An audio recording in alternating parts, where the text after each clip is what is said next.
This is AccuSizer software training on creating protocols when performing USP 788 tests. These are the three tabs used to create the protocol: Instrument, Channel/Physical Properties, and Report. We'll come up here and click on Protocol.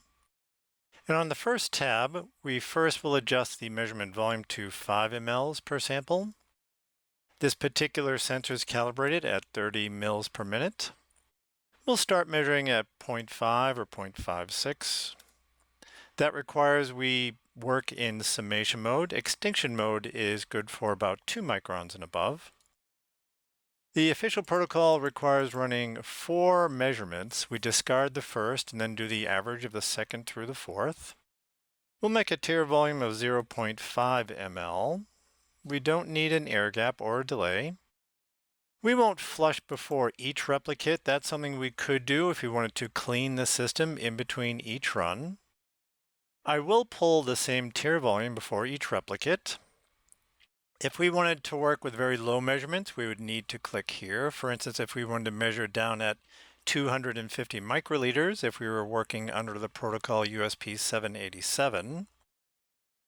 To preserve the sample would mean to pull the sample up from the beaker through the sensor for measurement and then back into the same beaker, but instead, since we don't check that, we will pull the sample for measurement and then push it out to waste.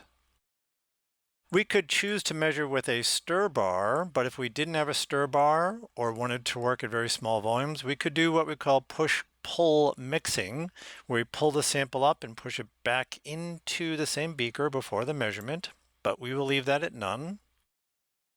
I'm working in summation so that we can measure down to 0.5 microns. I'm not going to do a background and automatic background test, so I just choose background time and 0 seconds, or I could choose to flush to a given concentration, for instance, till I'm below 100 particles per ml. But since I'm not doing a background test, I'm just going to set this time and 0. Then there will be no background test before the measurement. Now we move over to the second tab. Here I'm going to reduce. We have a total of 1024 size channels in this counter, but I'm going to reduce that to 64. I don't need that many channels. And down here, if we're going to do USP 788 testing, if I'm dealing with small volume parenterals, I want to enter the volume per container of the vials I'm combining. Maybe there are 5 mLs, and we must combine at least 10 containers, which would give us a total volume of 50 mLs.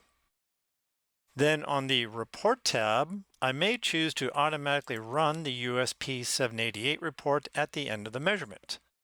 So what I do is I click on Auto Run Reports, come down here to Multi-Sample Report, choose USP 788 SVI here, and you'll see container information required. We've already entered that. We know there's 4 replicates, but what we want to do is deselect the first. Then it will pull the first, but not include that in the calculations. So we have selected replicate 2, 3, and 4.